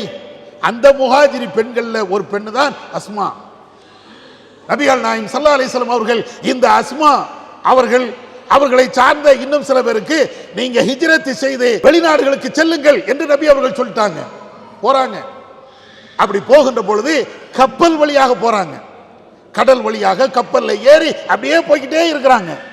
கடைசி அவர்களுடைய கப்பல் காற்றின் திசை மாறி அப்படியே வேறு திசையை நோக்கி அவர்கள் எல்லாம் ஹபஷாவுக்கு போய் சேர்ந்துடுறாங்க. அங்க ஜாஃபர் இப்னு அபீ தாலிப் அவங்க இருக்கிறாங்க. அங்க போய் சேர்ந்து அங்கேயே இருக்கிறாங்க. ஒரு கட்டத்தில் நபி அவர்களும் ஹிஜ்ரத் செய்து மதீனாவுக்கு சென்று விட்டார்கள் என்ற தகவல் இவங்க கிடைச்ச உடனே கிட்டத்தட்ட ஏறத்தாழ 6 ஆண்டுகளுக்கு பின்பு, அதாவது நபி அவர்களை ஹிஜ்ரத் செய்து ஏறத்தாழ 6 ஆண்டுகளுக்கு பின்பு இவங்க போறாங்க மதீனாவுக்கு. போய் உமர் அவர்களுடைய வீட்டில் தான் அஸ்மா பின்த் உமைஸ் தங்குறாங்க. உமர் அவருடைய மகள் ஹப்சாவும் இருக்கிறாங்க. எல்லாம் அவங்களுக்கு தெரியும், ஏன்னா எல்லாருமே மக்காவாசிகள் தானே. அப்ப அஸ்மா வந்து உமருடைய வீட்டில் இருக்கும்போது ஹப்சாட்ட பேசிட்டே இருக்கிறாங்க. உமர் வீட்டுக்கு வராங்க. உமர் வீட்டுக்கு வந்த உடனே ஹப்சாட்ட கேட்கிறாங்க, மன்ஹாதிஹி, இந்த பொம்பளை யாருமா? அப்ப ஹப்சா உமருடைய மகள் சொல்றாங்க, இவங்க தான் அஸ்மா, அந்த கப்பல்ல போனாங்கல்ல, வெகு நாளாக கப்பல் திசை மாறி வேற இடத்துக்கு போய் ஹபஷாவில் இருந்து வந்தாங்கல்ல, அவங்க தான் இவங்க. ஓ, அந்த சஃபீனா கப்பல் கூட்டம் தானே நீங்க? சரி, ரைட், அல்லாஹ் அருள் செய்யட்டும் அப்படின்னு சொல்லிட்டு உமர் வந்து ஒரு வார்த்தையை விடுறாங்க. என்ன வார்த்தை? அஸ்மாவே, உங்களை விட ரசூலாவுக்கு மிகவும் தகுதி வாய்ந்தவர்கள் நாங்க தான். ரசூலாவுக்கு ரொம்ப நெருக்கமானவர்கள் நீங்களா அல்லது நாங்களானா? நாங்க தான். உங்களை விட ரசூலாவுக்கு மிக ஏற்ற மிகுந்தவர்கள், ரசூலாவுக்கு நெருக்கமானவர்கள் நாங்க தான். இப்படின்னு சொன்ன உடனே அஸ்மா அவங்க சொல்றாங்க, கடுமையான கோபம், கடுமையான கோபம். அந்த கோபத்தில் அஸ்மா அவர்கள் உமர் ரலியல்லாஹு அன்ஹு அவர்களை பார்த்து சொல்றாங்க, உமர் அவர்களே, எங்களை விட நீங்கள் ரசூலாவுக்கு ரொம்ப நெருக்கமான ஆட்களா? முடியாது. நீங்க நபி அவர்களோடு இருந்தீர்கள். நீங்கள் பசிக்கின்ற பொழுது இந்த இறை தூதர் உங்களுக்கு உணவை தந்தார்கள். நீங்கள் தாகத்தோடு இருக்கின்ற பொழுது இந்த இறை தூதர் உங்களுக்கு குடிபானத்தை தந்தார்கள். நீங்கள் முட்டாளாக ஜாகிலிகளாக இருக்கின்ற பொழுது உங்களுக்கு அறிவு பானத்தையும் அவர்கள் தந்தார்கள், படிப்பறிவையும் தந்தார்கள். ஆனால் நாங்க எப்படி இருந்தோம் தெரியுமா? எதிரி நாட்டில் இருந்தோம், எல்லா நேரத்திலையும் அச்சுறுத்தலோடு வாழ்ந்தோம். எங்களுக்கு உணவு கிடையாது, குடிபானம் கிடையாது, மார்க்க அறிவை போதிப்பதற்கு நல்ல அறிஞர்கள் கிடையாது. அவ்வளவு கஷ்டப்பட்டு நாங்கள் அவ்வளவு துன்பப்பட்டு நாங்கள் எல்லா துன்பத்தையும் அனுபவித்துக் கொண்டு நாங்க வாரோம். நீங்களும் நாங்களும் ஒண்ணு இல்லையோ? எங்களை விட நீங்க சிறந்தவர்களா அப்படின்னு சொல்லிட்டு அஸ்மா உமர்கிட்ட சொல்றாங்க, உமர் அவர்களே, நீங்கள் சொன்ன இந்த வார்த்தையை கேட்டு நான் சும்மா இருக்க மாட்டேன், இனிமேல் சாப்பிட மாட்டேன், இனிமேல் குடிக்க மாட்டேன். அல்லாஹ்வுடைய தூதரிடத்தில் கேட்டு இதற்கு ஒரு தீர்வு காணாமல் நான் எதையும் செய்ய மாட்டேன். ரசூலுல்லாஹ்ட்ட அஸ்மா வாராங்க, வந்து கேட்கிறாங்க, அல்லாஹ்வின் தூதரே, உமர் வந்தாரு, என்னமோ அவர் தான் உங்களுக்கு ரொம்ப நெருக்கம் அப்படின்னாரு, நாங்களெல்லாம் நெருக்கம் குறைவு என்று அவர் பேசினாரு, இவர் பேசினது சரிதானா? நீங்க என்ன பதில் சொன்னீங்க? ரசூலா கேட்கிறாங்க, நீங்க என்னமா பதில் சொன்னீங்க? இல்ல, நான் ரசூலாட்ட வந்து கேட்பேன்னு சொல்லிட்டு வந்துட்டேன். ரைட்டு. உடனே ரசூலா சொல்றாங்க, என்னுடைய தோழர்கள் என்னோடு ஹிஜ்ரத் செய்து வந்தார்களே, இந்த ஹிஜ்ரத் செய்து வந்த என்னுடைய தோழர்களுக்கு ஒரே ஒரு ஹிஜ்ரத் செய்த நன்மை. ஆனால் நீங்கள் அங்க இருந்து ஹபஷாவுக்கு போனீங்க, ஹபஷாவுல இருந்து மதீனாவுக்கு வந்தீங்க, அதனால உங்களுக்கு 2 ஹிஜ்ரத் செய்த நன்மை உங்களுக்கு உண்டு. இதை கேட்ட பிறகுதான் அஸ்மா அவர்களுக்கே ஒரு நிம்மதி. நமக்கு இந்த மார்க்க பற்று என்பதை விட அஸ்மா அவர்களுக்கு இருந்தது மார்க்க வெறி. நம்மள்ட்ட எங்கேயாவது இருக்குமா மார்க்க வெறி? ஆண்களா இருந்தாலும் பெண்களா இருந்தாலும் அந்த மார்க்கத்தை பற்றி உள்ள வெறி. ஒரு செய்தி சரியா தப்பா அப்படின்னு ஆய்வு பண்றதுக்கு ரசூலாட்ட நான் நேரடியா போய் கேட்பேன். அது தனியும் குடிக்க மாட்டேன், படுக்க மாட்டேன், சாப்பிட மாட்டேன். நீங்க நம்மள்ட்ட இருக்குதா?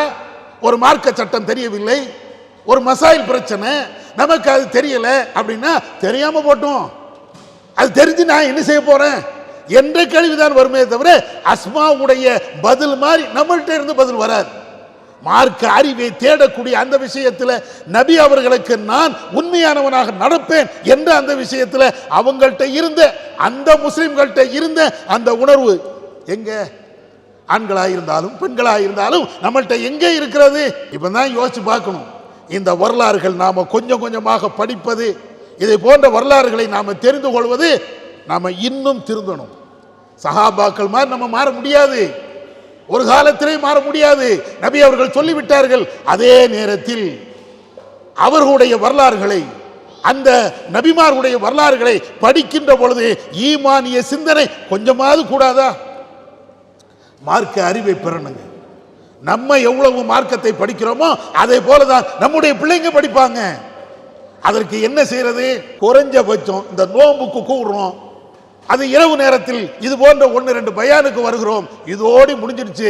இனி அடுத்த வருஷம் ரமலான்ல, அதுவும் பிந்திய 10ல, அதுவும் ஒரு வெள்ளிக்கிழமை இரவுல என்னைக்காவது கூப்பிட்டா வரலாம் என்றால் இந்த ஜாபிருடைய வரலாறை படித்து ஒரு சுக்கு பிரயோஜனம் கிடையாது. அஸ்மா பின்த் உமைஸ் உடைய வரலாறை படித்து, நபி அவருடைய வரலாறை படித்து என்ன புண்ணியம்? அவர்கள் முஸ்லிம்களாக இருந்தார்கள், தியாகத்தை செய்தார்கள் என்று நம்முடைய உள்ளத்தில் ஏற்றுக்கொண்டோம் இருந்தால் அதுல கொஞ்சமாவது செயல்படுத்தணுமா இல்லையா? மார்க்கத்தை படிப்பதற்கும் மார்க்கத்திற்காக தியாகம் செய்வதற்கும் நம்முடைய நேரங்களையும் நம்முடைய உழைப்புகளையும் செலவு பண்ணணுமா வேண்டாமா? நான் எல்லாத்தையும் படிச்சுட்டேன், எல்லாத்தையும் கேட்டுட்டேன், நல்லா இருக்குது, சரி சரி அப்படின்ட்டு போன ஒரு ஃபாயிதா கிடையாது, ஒரு பிரயோஜனம் கிடையாது. நம்மால் இயன்ற அளவிற்கு இந்த மார்க்கத்திற்காக, மார்க்க அறிவை வளர்ப்பதற்காக ஏதாவது ஒன்றை படிக்கணும். பயான் நடக்கும், மர்கஸ்களில் பயான் நடக்கும், சில கிளைகளில் பயான் நடக்கும். உங்களை அழைத்தார்கள் என்றால் இந்த மார்க்க அறிவை பெறுவதற்காக நான் வருகிறேன்.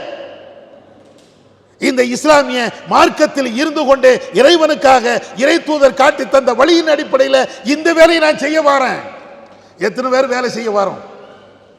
ஜமாத்திற்காக, மார்க்கத்திற்காக எத்தனை பேர் நம்ம அர்ப்பணிப்போம்? அதெல்லாம் எல்லாம் அந்த வெள்ளிக்கிழமை வந்து விட்டது என்றால் டூர் போவோம், வெளி இடங்களில் பார்க்கு, பீச்சு என்று அங்க ஒவ்வொரு இடமா சுத்திக்கிட்டு வருவோம். அதுக்கெல்லாம் நம்மளுக்கு நேரம் இருக்கும், என்ஜாய்மெண்ட்டுக்கெல்லாம் நேரம் இருக்கும். ஒரு வக்து தொழுவதற்கு நேரம் இருக்காது, இது போன்ற மார்க்க செய்திகளை அறிந்து கொள்வதற்கு நேரம் இருக்காது. அப்ப கேட்டா ஒரே ஒரு பதில், என்ன பதில் வரும் தெரியுமா? பாய், ஆபீஸ்ல கடுமையான வேலை பாய். என்னப்பா வேலை? ஆபீஸ்ல கடுமையான வேலை, என்னால முடியாது, அடுத்த வாரம் வேணா பார்த்துக்கிடுவோம். மௌத்து வந்துடுச்சுன்னா மலக்குள் மௌத்து சொல்லிவிடோ. மலக்குள் மௌத்து வந்து நிற்கிறாரு, உயிரை எடுக்க போற நிற்கிறாரு. மலக்குள் மௌத்து நின்னுங்க, ஆபீஸ்ல கடுமையான வேலை. அவர் உடனே பெறுவாரோ? ஆபீஸ்ல வேலையா, நீ எங்க இருந்தா எனக்கு என்னடா, வாடா. என்ன சொல்ல முடியும்? மனிதன் கதறுவான். அந்த சக்கராத்துடைய நேரத்தில் ஒரே ஒரு செகண்ட் பிற்படுத்த மாட்டீர்களா? லவ்லா அஹர்தனி இலா அஜலின் கரீப், ஒரு செகண்ட், கொஞ்ச நேரம் என்ன தாமதப்படுத்த மாட்டீர்களா என்று கதறுவான். அல்லாஹ் இன்னொரு இடத்துல சொல்லி காட்டுகிறான், கல்லா ஹுவ காயிலுஹா, அவன் உளறான், புடிச்சு எடுத்துட்டு வாங்க. ஒரு செகண்ட் முந்தவும் செய்யாது பிந்தவும் செய்யாது. மலக்குள் மௌத்து வந்தாச்சு அப்படின்னு சொன்னா அப்பந்தான் நமக்கு எல்லா சிந்தனையும் வரும். ஆகா தொழுகணுமே, ஆகா குரானை படிக்கணுமே, ஏதாவது நன்மை செய்யணுமே, கையில காலில் காசு இருந்தா யாருக்காவது தர்மம் பண்ணணுமே, அந்த நேரத்தில் வரும். ஆனால் பாக்கெட்ல ₹1,00,000 இருக்கும், அதை கொடுக்கிறதுக்கு உங்களுக்கு அவகாசம் இருக்காது. ஒரு ஆயத்தை படிக்க வேண்டும் என்ற சிந்தனை இருக்கும், ஒரு வார்த்தை கூட உங்களால் படிக்க முடியாது. 2 ரக்காத்து தொழலாம் என்ற எண்ணம் இருக்கும், ஒரு தக்பீர் கூட கட்ட முடியாது. வானவர்கள் இழுத்துட்டு போயிருவாங்க. அதனால இந்த சால் ஜாப்னா சொல்றது முதல்ல நிறுத்துங்க.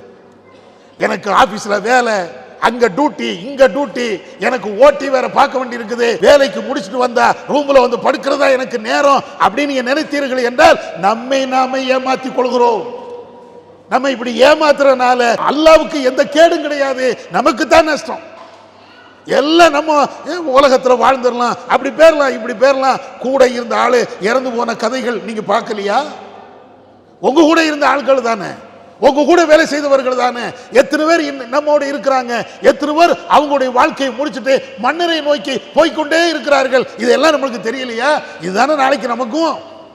அதனால மார்க்க நிகழ்வுகள், இது போன்ற நன்மையான காரியங்கள் நம்மால முடிஞ்ச அளவிற்கு, அதுக்காக வேண்டி வேலை எல்லாத்தையும் விட்டுட்டு ஜமாத்து பணி, தாவா பணி, இதுக்கே வாங்க அப்படின்னு இஸ்லாம் சொல்லல, நாமளும் சொல்ல மாட்டோம். 24 மணி நேரத்தில் நீ ஒரு 10 மணி நேரம் வேலை செய்றியா, ஒரு அரை மணி நேரம் வேண்டாம் வேண்டாம், ஒரு 20 நிமிஷம் குர்ஆனை படிக்கிறதுக்கு நேரம் இல்லையா? ஒரு 10 நிமிஷம் ஹதீஸ்களை படிக்கிறதுக்கு நேரம் இல்லையா? எதுக்கெல்லாம நேரம் செலவழிக்கிறோமே. ஒரு நாளைக்கு மனிதன் வாட்ஸ்அப், ஃபேஸ்புக் மாத்திரம் அவன் பயன்படுத்தக்கூடிய நேரம் எவ்வளவு தெரியுமா? சராசரியாக ஒவ்வொரு மனிதனும் ஏறத்தாழ 6ல இருந்து 7 மணி நேரம் மொபைல்ல செலவு பண்றானா, சராசரி கணக்கு. நீங்க ஒவ்வொரு ஆள் நீங்க எடுத்து பாருங்க, மணிக்கணக்கில் இந்த மொபைலை பயன்படுத்தக்கூடிய நாம் அந்த மொபைல்ல இருந்து ஒரு ஆயத்தை, ஒரு ஹதீஸை, மார்க்கம் சம்பந்தமான பல்வேறு செய்திகளை ஏன் கேட்கக்கூடாது, ஏன் படிக்க கூடாது? நேரம் இல்லை. ஆனா நினைத்துக் கொள்ளுங்கள், இந்த வார்த்தையை சொல்லி என்னை நீங்கள் ஏமாத்தலாம், நாங்கள் ஏமாத்தலாம், யாரையும் ஏமாத்தலாம், ரப்பை ஏமாத்த முடியாது. மலக்குள் மௌத்து வந்து நிற்கின்ற பொழுது அவரை ஏமாத்த முடியாது. மறுமையில இவைகள் அனைத்திற்கும் நாம பதில் சொல்லி ஆகணும். அதனால இந்த வரலாறுகளை கேட்கக்கூடிய நாம முதல்ல நம்முடைய குடும்பத்தை திருத்துவோம், நாம உண்மையான முஸ்லிமாக மாறுவோம். நபித்தோழர்கள் அளவுக்கு இல்லாமல் இருந்தாலும் ஈமானிய வலுவை, ஈமானிய உறுதியை நமக்கு நாமே உருவாக்கி கொள்வோம். மார்க்க அறிவை பெறுவோம். எல்லா நேரத்திலும் இந்த ஈமானிய உணர்வோடு வாழ்கின்ற ஒரு பாக்கியத்தை இறைவன் நம் அனைவருக்கும் தந்துருவனாக. வாஹிர் தவானா அல்ஹம்துலில்லாஹி ரப்பில் ஆலமீன். இஸ்லாம் மற்றும் சமுதாய செய்திகளை அறிந்து கொள்ள தமிழ்நாடு தௌஹீத் ஜமாஅத் யூடியூப் பக்கத்தை உடனடியாக சப்ஸ்கிரைப் செய்து கொள்ளுங்கள். மேலும் பெல் பட்டனையும் கிளிக் செய்து கொள்ளுங்கள்.